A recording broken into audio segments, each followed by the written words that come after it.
Hello, and welcome to the stock specific class here for Thursday, May the 19th. I apologize for a little bit of a late start. I go to webinar. The webinar service was having some issues. I was sweating it a little bit, hoping I could get into class. So, and I don't log in until like 5 minutes before class starts. So I can't. If there's any technical problems, I find out late. And luckily, it's not usually an issue, but I appreciate your patience. Let's go ahead and get started. Again, if you have any questions during the week or any questions I don't get to during the live class, make sure you send those to jerry@traderspro.com. It's a good idea just to write that down, even if you don't have any questions right away, that something comes up during the week, you can shoot me an email. All right. Obviously, weird couple days. Weird last 3 days. We were talking about on Tuesday about the market possibly going higher. I talked about kind of my theory that maybe some of these big institutional traders were already hedged. They're not too worried about a sell-off, that we might need to see a little bit of a market rally or some time go by as those protected puts would expire, and they've got to make a decision to buy new ones.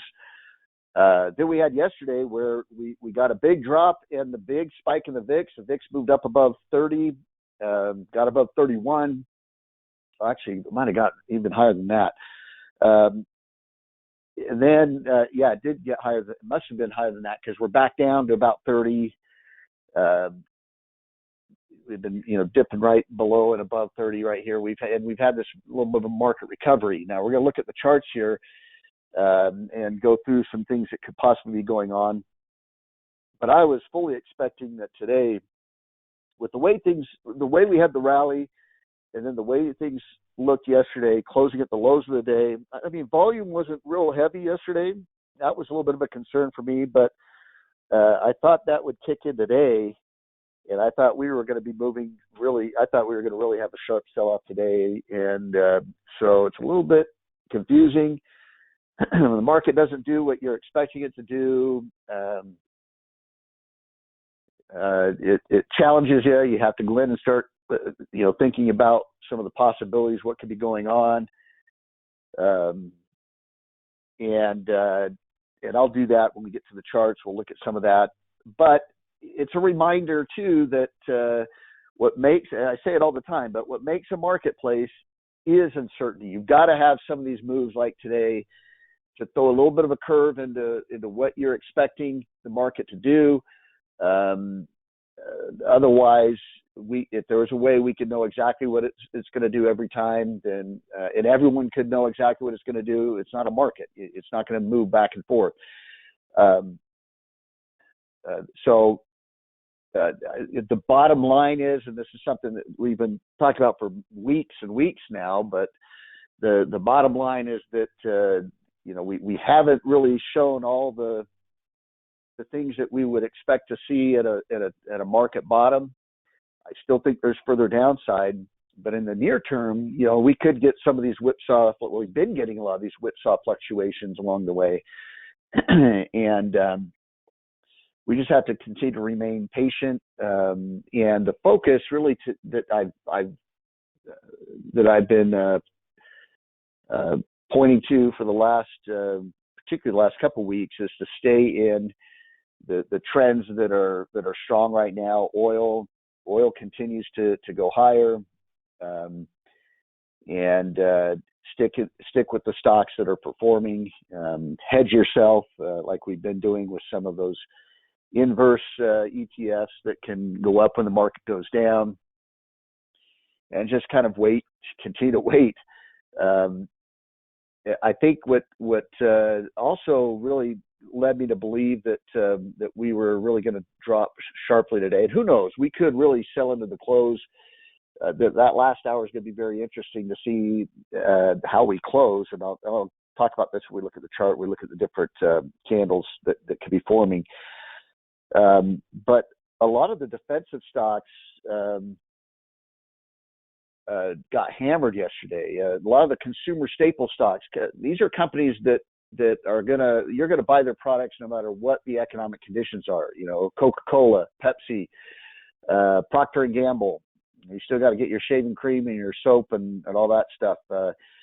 These stocks got hammered yesterday, and they had been holding up really well throughout all this. And so, you know, the thought process is, you know, this is when it really starts to get ugly, is when these companies that have been the safe havens for these big institutional traders are starting to roll over. And that still could be the case. Again, it's just one day today where we're getting a little bit of indecision. And it's kind of funny because I talk about these candles all the time, and I'll talk about an indecision candle. It's showing confusion or indecision, you know, not knowing, is the market going up or going down. But it's funny because when those candles form, you'll hear me talk like this, where I'm indecisive. I'm reflecting exactly what that candle is showing in the price action. And that's part of what I'm trying to teach you, is we can read what these professional traders are thinking just in the way the prices are moving, and whether they're confident, whether they're wishy-washy, whether they're fearful. It shows up in the way these prices form, and in these candles. Candles can be very short-term indications of these. Of this stuff, but you combine it with your trend analysis, and I'm telling you, that's really all you need to know. If you're not the type of person that wants to, you know, dig in and understand PE ratios and valuations and what is a cheap stock versus an expensive stock, what does that mean? You can just get really good at reading trends and reading price action, and you can forget about all that other stuff and do really well in the markets just by that alone. All right, so obviously we've moved a little bit deeper into the bear market territory here. Now, with where we're at now and with this indicator now acting a little bit more normal, I talked about this abnormal period in the bull market range that it was in. I would expect that we can start using this now as a signal of when we're getting close to a bottom. I think any sort of massive panic sell-off would push us all the way to this left side of the bear market territory, and from an indicator standpoint, that'll tell us when we're pretty close. Again, it's not going to predict exact bottoms. I'm not trying to predict exact bottoms, but the reason why I keep pushing this every class and talking about this every class is I've got to counter what you're hearing on CNBC with some of these people are coming on TV and saying, we've bottomed, we're at the bottom, now's the time to buy. You know, you want to get aggressive here. They've been talking about, I even heard someone say, you know, use the old Wall Street phrase, you want to buy when there's blood on the street, and saying that there was blood on the street right now.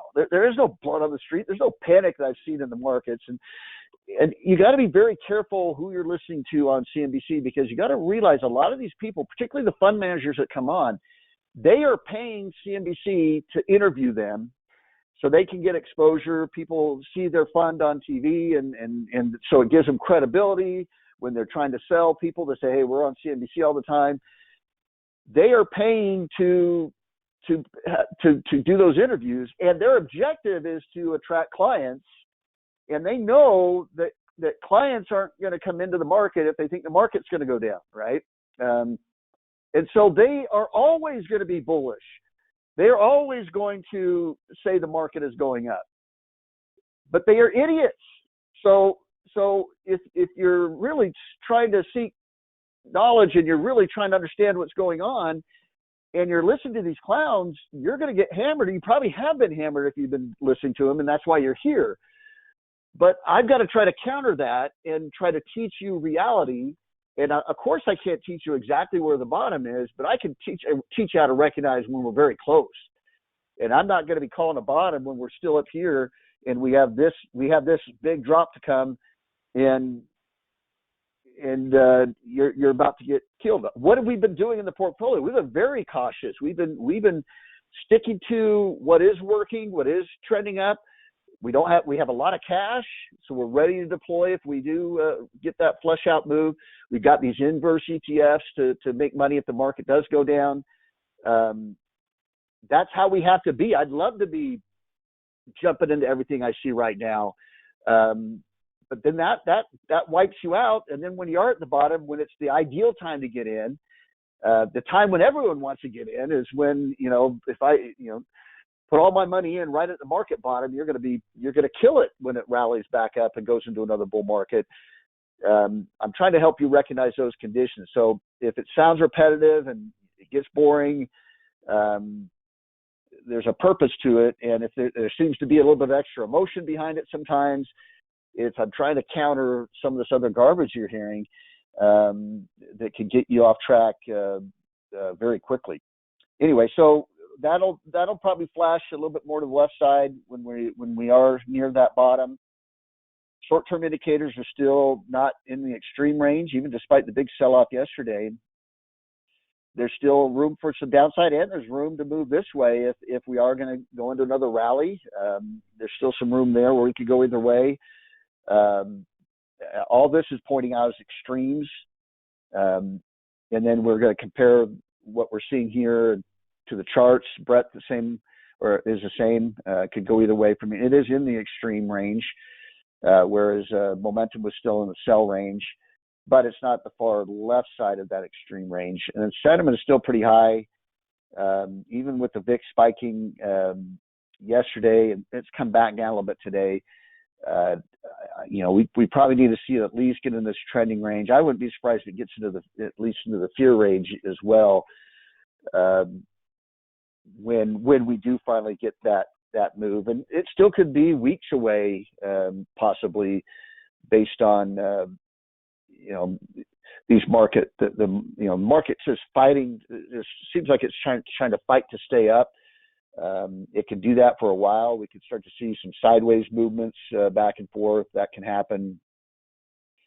So what I'm talking about here is we know the trend behavior. You get impulsive, you get corrective, you get impulsive, you get corrective. Usually when you're in these strong trends, these corrective moves don't last very long.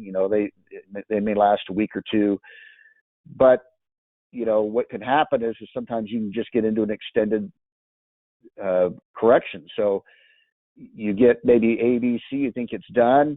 It starts to move down, you think it's done, and then you get maybe another ABC or another bounce back and forth, and then it drops. Sometimes these corrective periods can last a little bit longer than you might be expecting them to. And that, again, I'm not saying that's what's happening here, but that's definitely a possibility that we have to look at.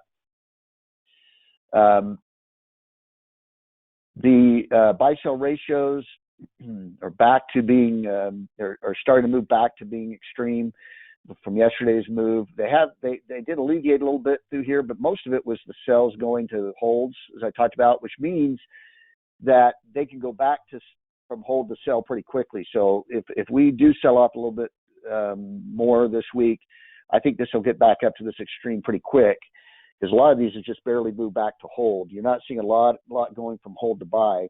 When you see that, you see this jump up pretty quick. And that's pretty normal in these when you have these sell-offs. Is that the first thing that happens is you go from sell to hold, and then as the market keeps rallying, then you get a very rapid move from those stocks going from hold to buy, and it comes closer together or even crosses. But we are still, again, we're still relatively pretty wide, and so maybe that's part of the reason why maybe the market tries to rally again to alleviate a little bit of that extreme condition there. Sentiment, again, we're not in the extreme range on that. Let's get to the charts here.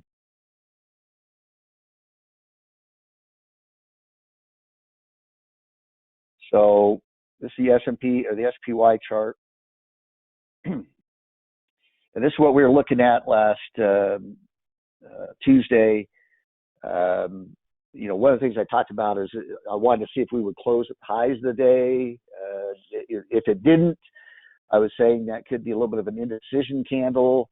Um, it is a little bit of a kind of a hanging man candle, which in hindsight is a little bit more obvious. Although those aren't the strongest reversal candles, they can signal that there is buyer exhaustion, and that happened to be the case. We did drop pretty rapidly yesterday. We gapped down and we sold off pretty strong. Let me see if I can throw up the volume. So you can see volume was not, you can't really see it. It's kind of covering it here, but volume was right about it here. We've had extreme volume up a little bit higher than that. So the volume was high yesterday, but not to some of these other levels.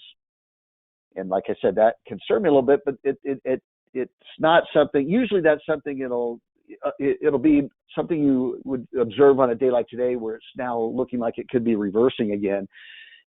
And you say, oh, well, that makes sense then why the volume wasn't that high, or wasn't as high as those other levels. But there are plenty of cases where the start of a downward move, you don't have the high volume. You have high volume, but not extreme high volume or reach other levels. And then you do on the next move down as you break this low. And that's what I was kind of expecting, was if we broke that low, you'd see a big flush of higher volume coming in. And again, that still could be the case. But if this is the way we close today, you've got to respect that price action. This would be the opposite of the bearish reversal. The bearish reversal is when we gap up. I don't know if we had it over here or not. It's really, I don't think it did on that one. But I don't know if I have an example here of one on the SPY. But where it gaps up, it closes lower than where it opens, but still higher than the day before. That's usually a bearish reversal price action. This is the opposite, where we gap down, we open lower, and it looks like, as of right now, it looks like we're going to close higher than where we opened, but still lower than where we closed yesterday. So in other words, what you're seeing the markets are down today. And last I checked, I think the NASDAQ was close to going, it kept kind of going positive, negative. The Russell 2000 was positive, but the Dow and the S&P were down. So you could look at that and say, oh, the markets were down today. They were down yesterday. They're down today. This is really terrible, but that's not what the internal price action is saying. The internal price action is saying this is actually bullish. You saw it happen right here. Same thing happened back here. It opened down here. It closed higher than where it opened, but still lower than the day before. That wasn't shocking. We got that rally. Okay. And now, with the tail up here and the tail down here, this being a little bit compact, I would say this is a little bit, if we closed where we're at, or if we even dropped a little bit from here, it would be a little bit more of an indecision candle, where it's like, now indecision candles, they are not predicting a strong direction. They are a pause. So either that would mean this is a pause, and then we're going to continue to drop tomorrow, or it's a pause and it reverses direction. Now, I think in context here, though, with the fact that it might have opened lower and closed higher than where it opened, but still lower than the day before, would lead me to believe it's more likely to do this, have another bounce. Now, this is always the tough part about these corrections, is that, I talk about ABC patterns, wave A, wave B, wave C, and then continuing the downtrend. They're kind of the steps within the stair step, right? That's the general concept, and that happens a lot, okay? Right in here, you drop down, it shot back and forth, and then it dropped again. But there are cases where you just get a one or a 2 day rally, and then it goes down again. You don't get the ABC. So right in here, zoom up or move the chart up a little bit here. So right in here, you had a 2 day rally, and then bam, right here. You had a 2-day rally and then bam. So you don't always get that A, B, C. And so back here, we had this move right here, and then we get this big drop yesterday. It's like, okay, how do I know that this isn't likely to be, how do I know that as of yesterday that this isn't wave A, this drop is just wave B, and then we're going to get wave C coming up again, and then maybe we have a bigger move down. Well, the reason why I didn't feel that way yesterday is that you got to understand what wave Bs typically are. Wave B is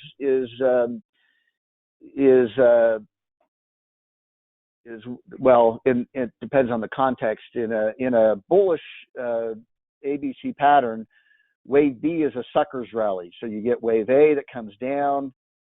Wave B is more choppy, more back and forth as you create that wave B. So in other words, end of wave A looks like the buying opportunity.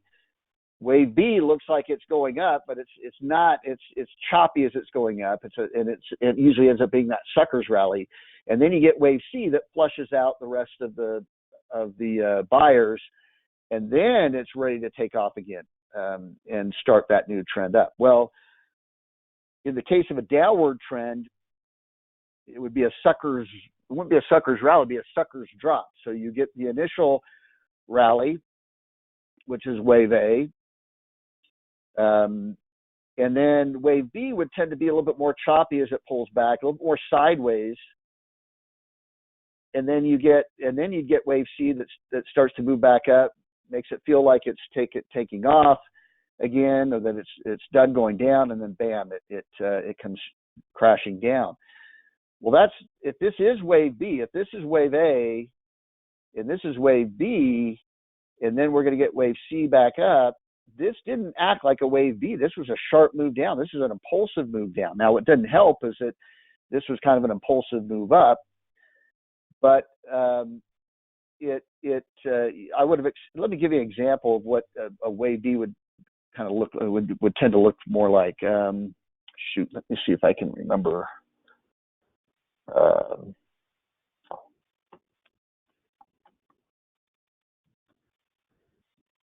Let's look at a firm.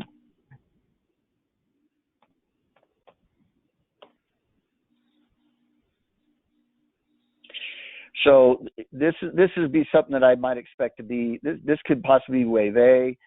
This is how I'd maybe expect a wave B, be more sideways or choppy, and then get maybe a move up for wave C, and then decline, like right in, kind of.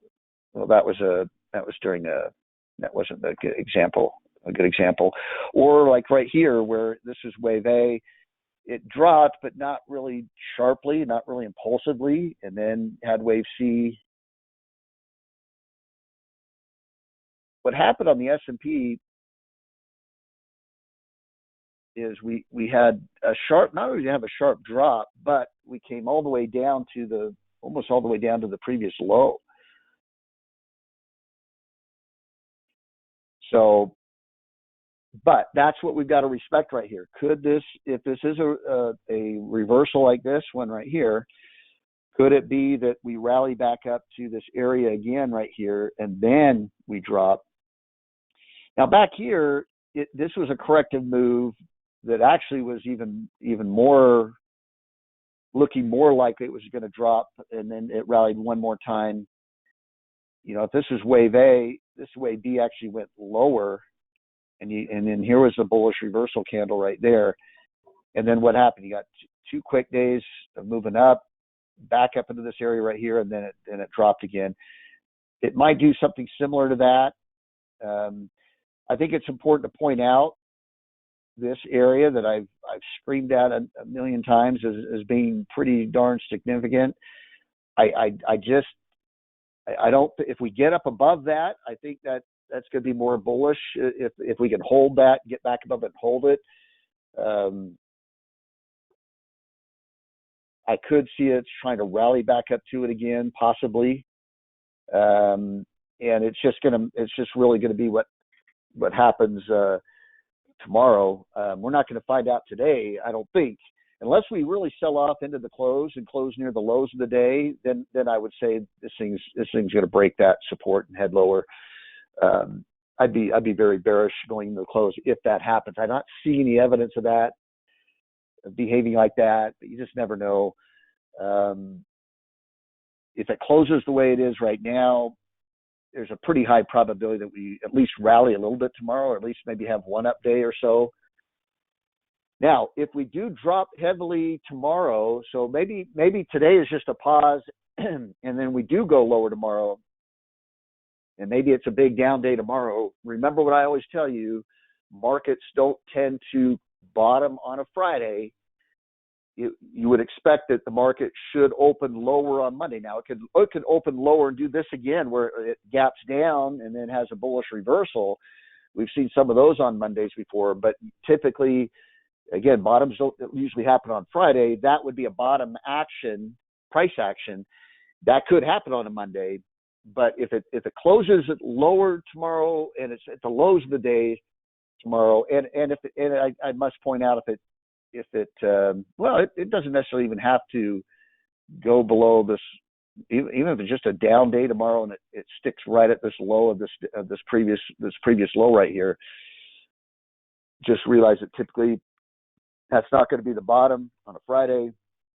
I would expect that we would open lower, and then maybe it tries to rally then. But I think if we break below this low, we're going to see more of that. Or at some point, we're going to see that panic selling. I really thought it was going to be in this area right here with all the buying that was holding it up right here. Now this is acting as resistance. If we go to another lower low at some point, I don't know where obviously there is buying in here that's pushing it up. There seems to be buying here again that's holding it up right here. If we break below that, at some point, there's got to be this whoosh that happens where those buyers eventually give up. Now, I don't know who these guys are. Okay, I wish I could know exactly who the buyers are right there and what their strategy is. But all I do know is the psychology of what's playing out here on the charts is that at some point they're going to give up. And it may not be the same people. There could have been others that held up right here, and then they gave up right here. Others that are jumping in right here saying, okay, now this is the bottom. But you see what's happening in a downtrend. All these people there saying, okay, this is the bottom, and they're buying. And then it goes down again. And they're like, oh, this has got to be the bottom. It could be different people that say, oh, that's the bottom. I'm jumping in. At some point, you're losing all these buyers. At some point, everyone's going to panic. And you can just see as we're stair-stepping here, we're losing people. And like I said, it was reasonable to believe this was the area where that panic was going to kick in because of how well it held up and how high it rallied off of it in March. Even went to a higher high right here. But at one of these levels, if it drops below it, it's going to really start cutting loose. But again, I want to circle back to what I was talking about earlier. These defensive stocks. Look at Pepsi. These have been holding up very well. They had been even rallying as the market was declining. Had a little bit of a decline right here. But look what happened yesterday. Fell apart. They're down again today. And it's just all we already know what happened to Walmart. Walmart's a defensive stock. You're going to shop at Walmart whether the economy is great or not, or at least the Walmarts that have food as well, that sell food as well, which most of them do nowadays. But look at that. They're falling apart. Target's falling apart. Now, I obviously would expect retail. You got to separate. Some retail is discretionary. I don't have to go shop at Nordstrom's, and if I need to tighten things up a little bit. But you look at Procter and Gamble. I mentioned. Look at that move yesterday. So you usually don't see this until remember I talked about. I think I talked about this on Tuesday. that these professionals are looking for a place to put their money. They're looking for a place to go, and usually there's some place to go. Okay, this is crumbling, and it doesn't even have to be. It doesn't always have to be equities. The stock market is crumbling. And now let's get into cryptocurrencies then. Okay, well, what's happening to crypto right now? It's getting killed. What's happening in bonds? Bonds are getting hammered. Oh, we were going to look at bonds because, yeah, I remember I pointed this out I said, remember we were dropping here, and I said it looks like that downtrend is continuing. It put in a lower high right there, lower low. But I said, keep an eye on this because it's possible that this could move up, and this could end up being a higher low, and it needs to break above here to be a higher high. We got right up there at the open today, and then this is a little bit of a bearish candle, and maybe this is just wave A, wave B, wave C, and it's going to continue the downtrend. But the trend in bonds is down. It's still down. It's still considered down. So you can't go into bonds. You can't go into cryptocurrencies. Might as well go down our list here. By the way, this is what's weird is the Russell is up today. And now the Russell is looking more like what I would have expected if this was going to be wave A, wave B, wave C. It didn't drop as far yesterday.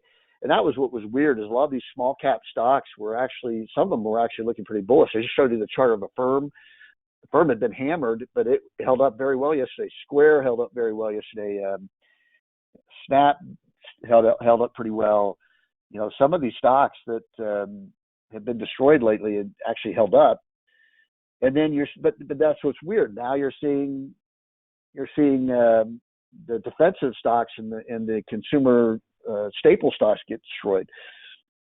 But if you're going to go with that argument and say, well, maybe these professionals now are going to get back into the risky trades again. You could say that, but why? Why would you bail on defensive stocks when the Fed is raising interest rates and we're about to be spun into a recession? Why are you going to go and buy risky tech stocks? You're not. I don't think they bottomed yet. I wouldn't be jumping into those. But it is interesting that those have been holding up pretty well the last couple of days with everything else kind of falling apart. So we mentioned bonds still in a downtrend. We're still waiting to see if it can break above that recent high and maybe reverse that. Gold has a little bit of a move up today, but overall gold has been declining pretty sharply. You're waiting to see if this is just a bounce. Is this just wave A, wave B, wave C, indecision candle right here? Are we about to go right back down again in gold? I don't see desire to go into gold right now. Oil is maybe the only one that I would have confidence in, and that's where a lot of our trades are in. It's still, but even then, it's been moving more sideways instead of up lately.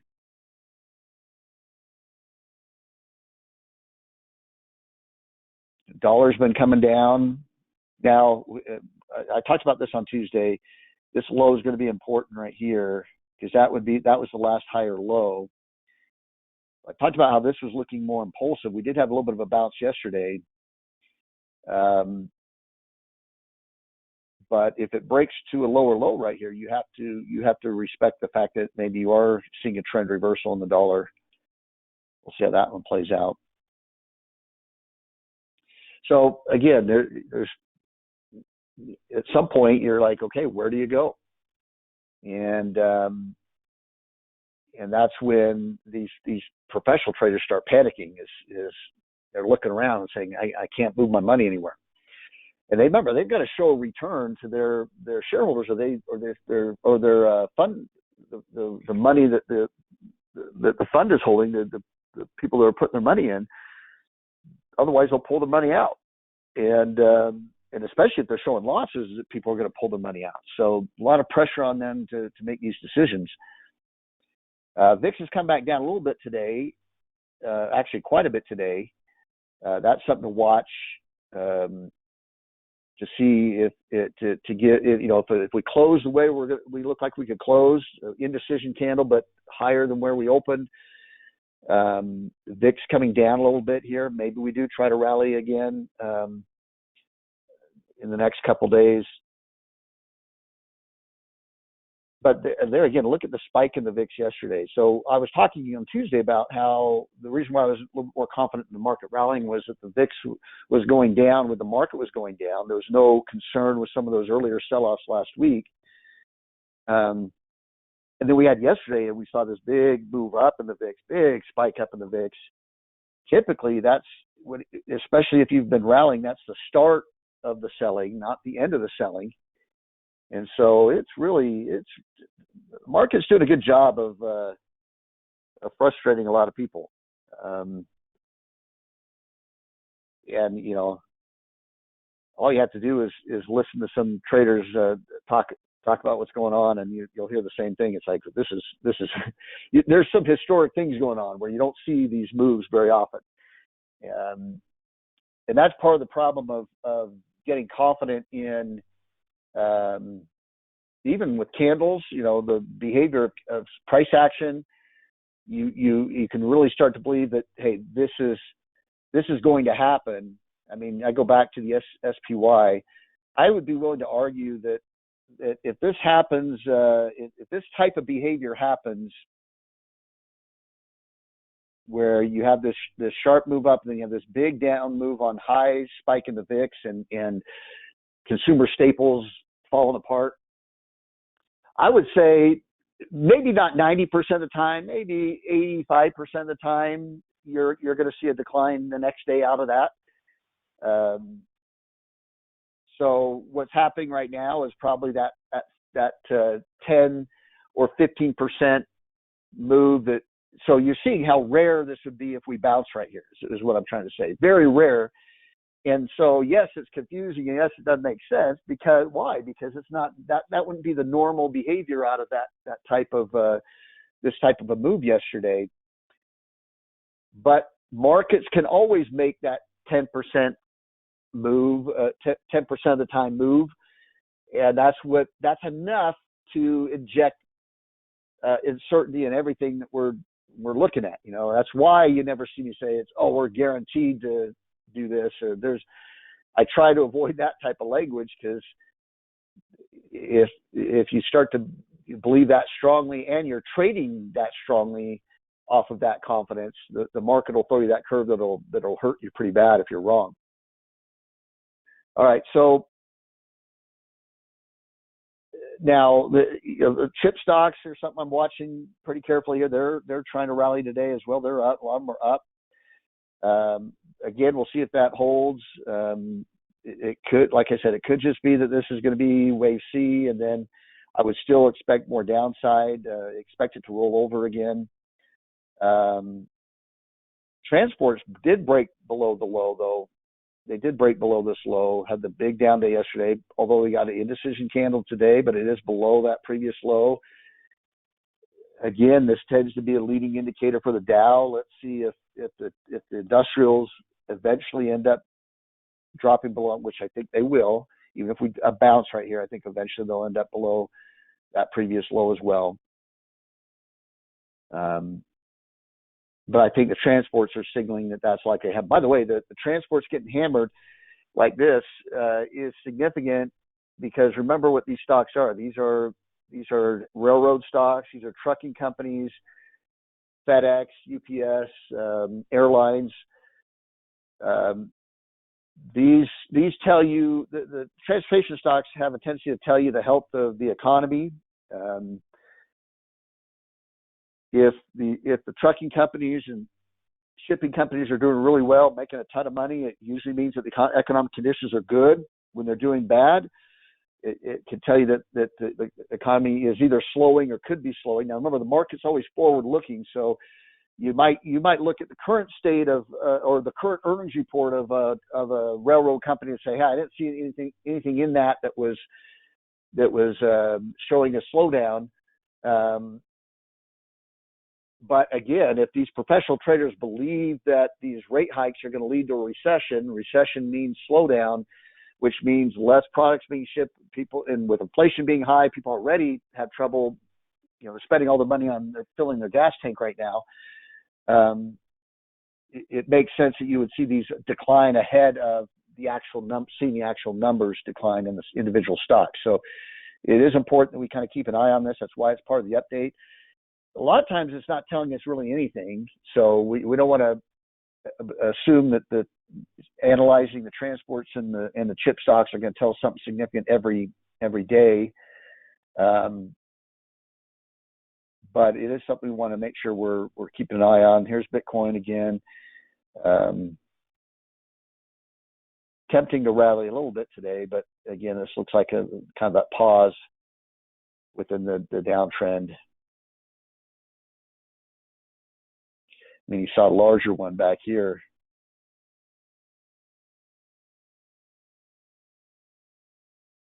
So this was a larger pause.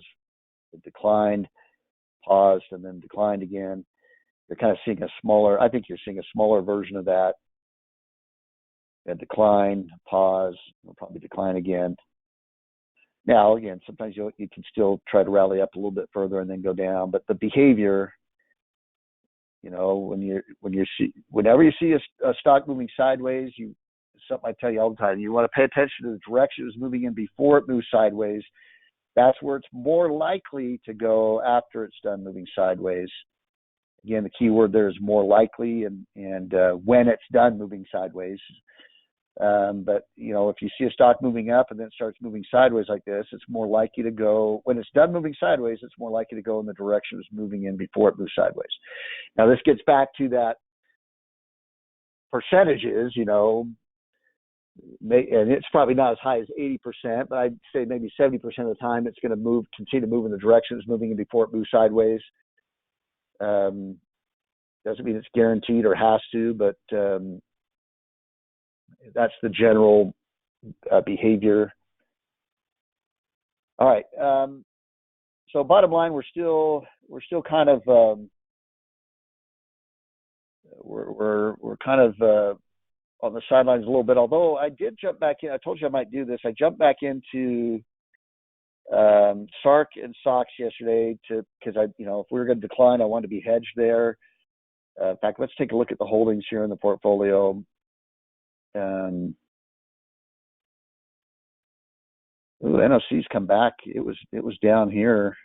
Remember, my stop's down below here, but this is a nice little bullish reversal candle, which is telling me no need to be jumping out of NOC right now. I was going to be waiting till it dropped below here anyway. That one's still looking okay. USO, obviously an update today. Declined a little bit the last couple of days, but it's been in the sideways range. If it breaks out, though, this thing's going to take off. Stop is down. I can't remember if it's down below this low or this low, but it's down here a little ways. I don't have to worry about that right now. CEIX, this is the coal play. Rallying up again today. Declined a little bit yesterday, but looking like it's rebounding pretty good today. I'm going to switch this back to candles because it's a little bit easier to see the price action. So we opened a little bit lower today, but looks like we're going to close higher. That one's looking fine. Now, this is interesting. This is the short, the ARK Innovation Fund. ARKK is the ticker symbol. Remember, all those small cap stocks have been doing pretty well, and actually, so I got in yesterday just because I've been using this as a hedge, but it's possible this is maybe wave A, wave B, and this actually comes down, meaning those ARK stocks could rally, which means this could come down. So I might jump back out of this one, especially if it looks like more and more like the market could rally. I might hang on to the SOXS.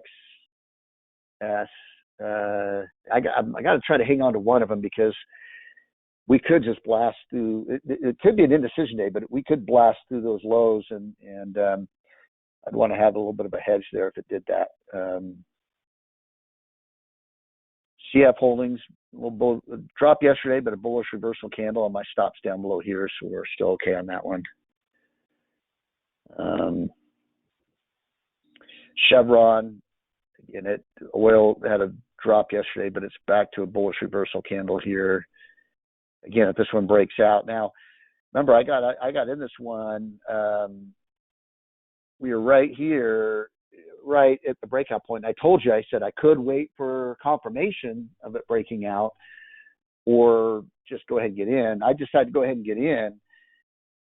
You know, in hindsight, you say, boy, it would have been better if you waited for confirmation. We can play that game all day long, but I've been around a lot of these where you wait for it to break out, and the breakout day is the big day, and you miss it, you get in right here, and then it just kind of sputters, or maybe it comes back and retests the breakout and then moves higher. So, you know, sometimes you'll miss that initial move. But that's what I'm saying. You can play this game all day long. Woulda, coulda, shoulda. You know, for every time that it does, you get in right here and it pulls back before breaking out. You could wait and it could break out and then pull back. Either way, it's getting back from where you entered. And so a lot of times it just comes down to preference right there. Now, I'd say if you're going to make that argument that it'd be better to break out, wait for the breakout. The better argument would be, well, because the overall market conditions aren't very bullish right now, that would be a reason to wait for that little bit of extra confirmation. I'd fully accept that argument. That'd be a good argument, and a good reason to decide to wait for that confirmation. But I think this one will still be fine if oil is going to continue that move. Now, one thing we do have to be aware of, we are heavy in oil, and I talked about how oil is the strong sector right now. But keep in mind too, if we do go into a recession and things slow down, that does reduce demand for oil. Now, there's such demand for oil right now that it would take some pretty strong signals of slowing down for oil to start dropping in a big way. But keep that in mind that obviously people are trying to increase supply to make up for Russia the demand. And if suddenly we have an economic slowdown, you're going to have a glut of oil. You're going to have more oil. It's supply demand 101. So what I'm trying to say is, one signal that we could be, one thing that could happen if we get that flush out sell-off move I keep talking about is that oil finally drops. Remember, I've been talking about how there's no safe place to go. There's nowhere to go. Oil is really it right now. What if oil breaks down and has a massive move down like the consumer discretionary or consumer staple stocks? That is something that could happen. So I'm not overly exposed, I don't think, in oil, because we're mostly in cash right now. And I have different segments, which doesn't really matter. I mean, coal's going to drop if oil drops dramatically as well. But that's something to keep in mind, and that's another reason why I want to try to keep a hedge on it as well. So if these stocks did collapse, and obviously the chip stocks would likely be dropping as well, which means that SOXS trade would work and help offset maybe some of those losses there. All right, and here's the SOXS. Now, again, you could say that's kind of a bearish reversal candle. Could it be doing the same thing, where it starts dropping? And it could. And I've got to kind of decide which one. You know, I don't know if I want to hold both of them if the market rallies. So I might just hold this one in case because those chip stocks, although they had a little bit of a reversal today, this chart doesn't look as bearish as the shark chart. Now remember, bearish on these charts means bullish for the market. This one looks like it's more likely to be moving into that wave C where it's coming down. We'll see.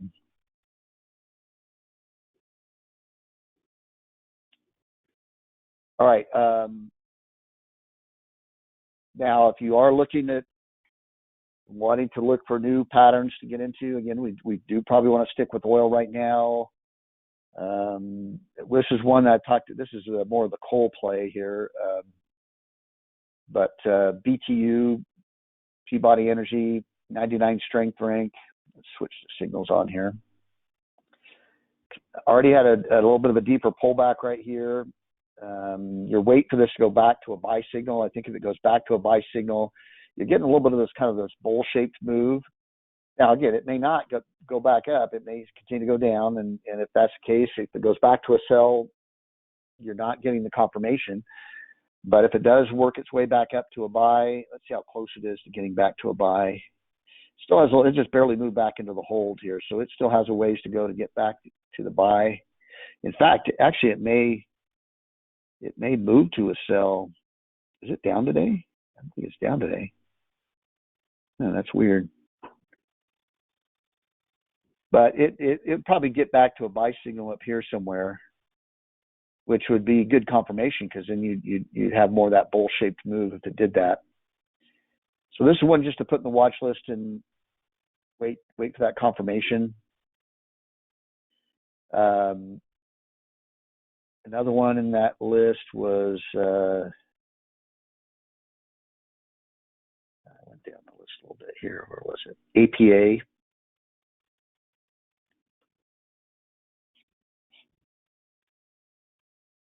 And I just like the back and forth, this choppy back and forth after having a big rise. This is a corrective type move. Previous move was up. When this is done, moving sideways, it should continue to move higher.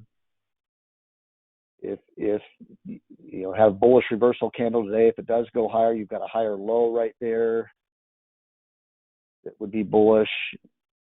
Again, you'd probably want to wait for it to go back to a buy signal. Under the finance sector, remember a lot of these can be those ETFs as well. In this case, I was looking at this DBC Commodity Index Fund. So just kind of a way to trade not one specific commodities, but commodities in general. Now, again, this looks very similar to oil, and it probably should because oil is a commodity. It's probably got a lot of oil stocks in there, but it's looking to possibly break out of this kind of wedge or triangle. You could wait for the breakout, but I think it's significant that it's having a bullish reversal day right on this trend line. You could wait for it to go back to a buy. It's pretty close to going back to a buy signal. And it'd be the same thing with Chevron. You'd be probably back up here where you get the buy signal, and it's like, okay, do I wait for it to break out, or do I go ahead and get in case it breaks out and really takes off?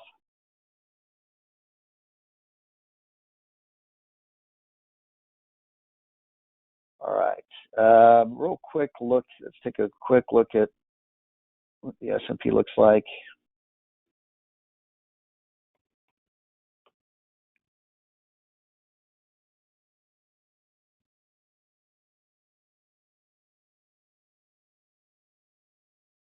Yeah, so it's been moving up, but it's still lower than yesterday. And by the way, what if it does go higher than yesterday's close? That's still a bullish reversal candle.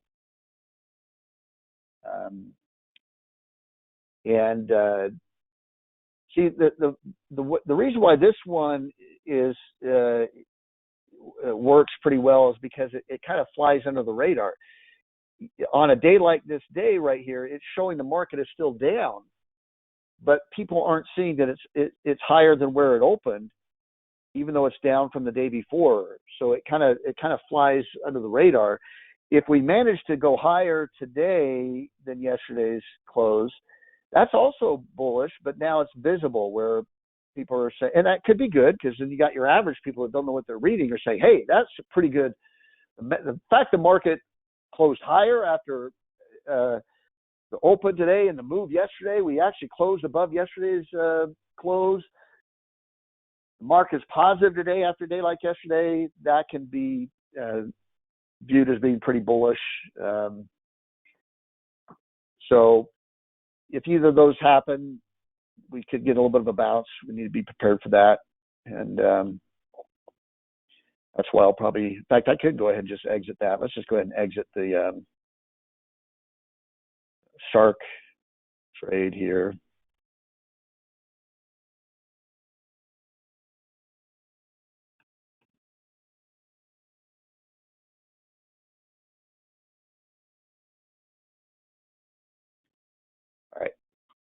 All right, that's all I have. Have a good weekend. Again, if we do happen to sell off tomorrow in a big way, typically it'll continue on Monday, and then we'll see on Tuesday. We'll talk about what happens and how things look at that point. All right, have a great weekend, everyone. Bye now.